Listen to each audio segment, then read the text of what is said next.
Episode 7 of the Ahsoka show, Dreams of Madness, is out now. And, it's fine. A rather disappointing penultimate episode that perhaps puts a lot of pressure on the finale next week. Spoilers ahead in 3, 2, 1. Ahsoka reaches Peridea and reunites with Ezra. Baylan leaves Shin as he continues to search for a greater power. And Thrawn gets ever closer to escaping Peridea and returning to the main Star Wars galaxy. First, I'll break down the plot, give my ratings, the positives and negatives, and finally we can compare Dreams of Madness to the previous 6 episodes and see the rating for the series overall. So now, on with the plot. We start off in Coruscant, as Hera stands before the New Republic Tribunal. She is nearly court-martialed by Senator Xiono before C-3PO. Yes, it's a cameo. Woo! Yay! Arrives with a data transcript from Princess Leia. Yay, a named cameo. Yay! The transcript from Senator Leia gives Hera a cover story for her unsanctioned mission to Corvus, and she avoids being court-martialed. Inside the Purgle Whale, Ahsoka is in the training room of her ship, and she plays an old hologram recording of Anakin. Another cameo, hooray! Yay! The Purgle exit hyperspace, arriving at Peridea, and enters a minefield of bombs placed by Thrawn, Elspeth, and Captain Enoch. The whales hyperspace jump their way out of the minefield, and Ahsoka manages to dodge the mines. Thrawn uses interesting battle tactics, much to the confusion of Morgan Elspeth, as on numerous occasions he calls back his troops when they're in the middle of attacking Ahsoka. Put her on a path of her own choosing, so that no matter which direction she takes, we'll always be one step ahead of her. Travelling in the knotty caravans, Sabine and Ezra catch up, but they are interrupted by Shin and the Japanese-inspired mercenaries that Baylan and Shin are now in a temporary alliance with. Baylan tells Shin to kill Ezra and Sabine and join Thrawn as he forms a new empire. He says that he is called to a new path, and Shin's time as his apprentice is over. What path Baylan is on, we still don't know. Shin and the mercenaries attack Sabine, Ezra, and the Nutty. Sabine offers Ezra his old lightsaber, but he refuses it and uses the Force during the fight. Ahsoka manages to Force connect with Sabine in the same way that Leia did with Luke at the end of Empire Strikes Back, and she heads to Sabine and Ezra's location. Ahsoka jumps out of her T6 Jedi shuttle and is confronted by Baylan. Ahsoka is once again unable to beat Baylan, but Huyang manages to distract him, while she steals his howler and heads to the battle with Ezra, Sabine, Shin, and the advancing Night Troopers that Thrawn has dispatched. After besting the Night Troopers, Ahsoka, Sabine, and Ezra, for some reason, let Shin escape, and the old Rebels friends reunite. Ezra says these final words, "I think I might be going home after all,"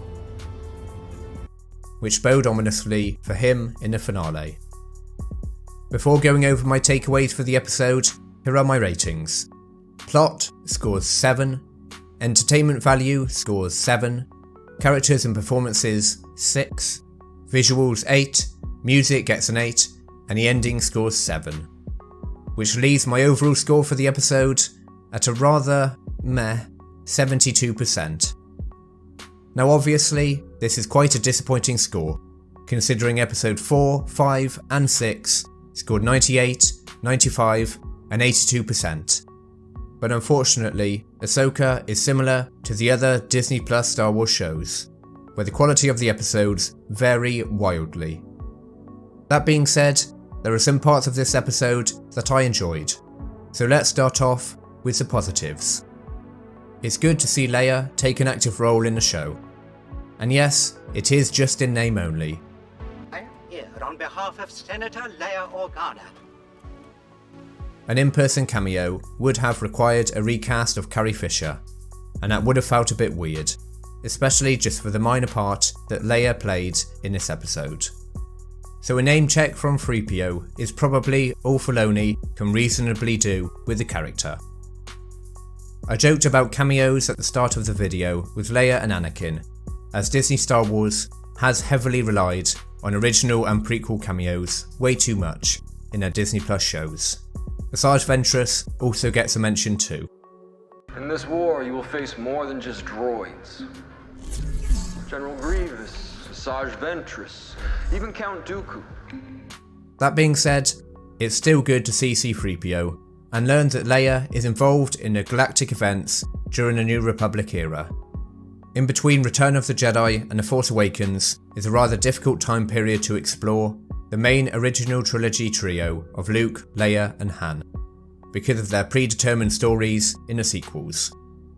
But Luke saving Grogu in Mando Season 2, and Leia and 3PO helping Hera to not get court-martialed, nicely shows that they are still part of the galaxy. The interactions between Huyang and Ahsoka are great, with most of their conversations alluding to their long shared history together. Won't need to land. Oh, not this again. Yes, this again. Once I'm on the ground, draw the fighters away. Yes, of course. Just remember what happened last time. David Tennant as Huyang is one of the best droid side characters we've had for a long time in Star Wars. Similar to K2SO from Rogue One, Huyang offers funny quips and rounds out the characters he interacts with, like Ahsoka and Sabine. Thrawn is menacing and intriguing, with Mikkelsen bringing gravity to the role. Yes, there are some odd character choices this episode from Thrawn, which we'll get into in a minute, but the casting is perfect, as Lars Mikkelsen really is the live-action personification of the Grand Admiral from Timothy Zahn's novels. And now, on to the negatives. Thrawn's plan was weird to say the least. He tells Elsbeth that he considers the events of his first encounter with Ahsoka to be a victory. In the grand scheme of things, one might even call this first match with Tano a success. But as Elsbeth points out, it really wasn't. As Ahsoka is reunited with Ezra and Sabine, Baylan has left, and every battle with Ahsoka was lost. The mines, set around the planet, failed to hit Ahsoka's ship even once.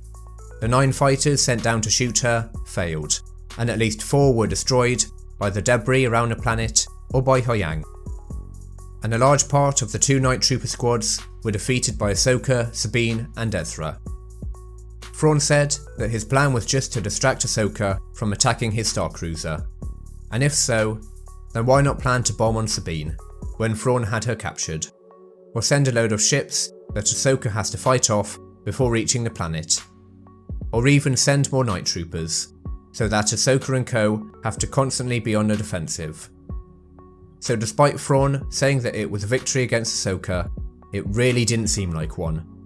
And this, flawed plan of Thrawn's does take away from pretty much the main point of Thrawn, which is his tactical brilliance. Hera, Ezra and Sabine are boring. Now I quite like Star Wars Rebels. In fact, I've just spent £500 on a Star Wars Vintage Collection Ghost ship from the Rebels animated series. So I would say that I'm much more inclined to like these Rebel characters brought into live action than most. But 7 episodes in, and I think they're the weakest part. Mary Elizabeth Winstead is a huge miscast as Hera, and is just cringy every time she speaks. Ezra is just a bit too childish and silly, and Sabine seems to be the main point of view character of the show, even though she's bland. Sabine's dyed hair, teenage rebellious attitude, and eye rolling feels 10 years out of date. I like the storyline that she can't use the Force, as it nicely contrasts with Rey's innate mastery of the Force with no training whatsoever from the sequels. But as a character, Sabine is just not particularly likeable or rootable. Baylan, Shin, Thrawn, Elsbeth, Ahsoka and Huyang are great, but characters like Baylan, Shin, and even the titular character Ahsoka are underdeveloped, and have reduced screen time due to Hera and Sabine being primary characters, which is to the show's detriment.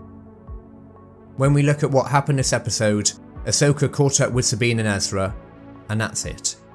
We didn't learn anything more about Baylan's calling on Peridia, what Ezra and Thrawn have been doing on the planet over the last few years, and what Thrawn's return to the galaxy really means. This episode leaves a finale with a lot of heavy lifting to do, with many questions and storylines currently still unanswered. The Noti, who were quite an integral part of the story this episode, are just too silly, meaning that there's often a clash of tones from one scene to the next. The Japanese mercenaries seem embarrassingly inept when chasing the Noti characters. And why didn't Thrawn's 2 gunships just shoot the Noti tribe down? We go from Baylan, who as always steals the scenes he's in and delivers solemnness and intrigue with every line he speaks. And then we cut to the Noti, who are hiding in their shell caravans making silly noises. To be honest, it's actually quite reminiscent of Return of the Jedi, with the Ewok scenes interspersed with Luke, Vader and Palpatine on the Death Star. So those are my positives and negatives for episode 7. And now let's compare this episode to the other 6 in the series so far. Dreams of Madness is my second lowest rated episode of the series, only sitting above episode 3, which scored 63%. And it's a real shame, as the show was on a roll with the last few episodes, and now the series sort of feels like it's hit a speed bump and has lost all momentum just before the finale, which may be a critical issue as the Ahsoka series has hinted at greatness but has had quite a few issues throughout the season so far, and most of these issues were very prominent this episode. My current score for the series overall is 84%. After episode 7, the series has dropped from 6th place on a Film Club leaderboard to 10th, just below Squid Games and A Bad Batch Season 2. When looking at Star Wars shows, Ahsoka is in 6th place, above Mando Season 3, Kenobi and Boba Fett, but quite far off Andor, Mando Season 2 and Tales of the Jedi. So after this episode, I am left with a sense of disappointment.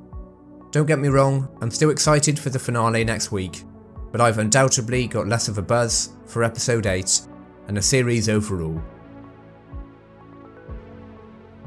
Now I'd like to know, what do you think? Is this episode a step down, or did you enjoy it just as much or even more than episode 4, 5 and 6? What do you think of the series so far, and are you excited for the finale next week? If you're new here, then perhaps consider subscribing to Film Club. I'll be reviewing the finale next week, and this weekend I'll be reviewing the film The Creator, a new sci-fi movie directed by Rogue One director Gareth Edwards. As always, thank you for watching, and see you again.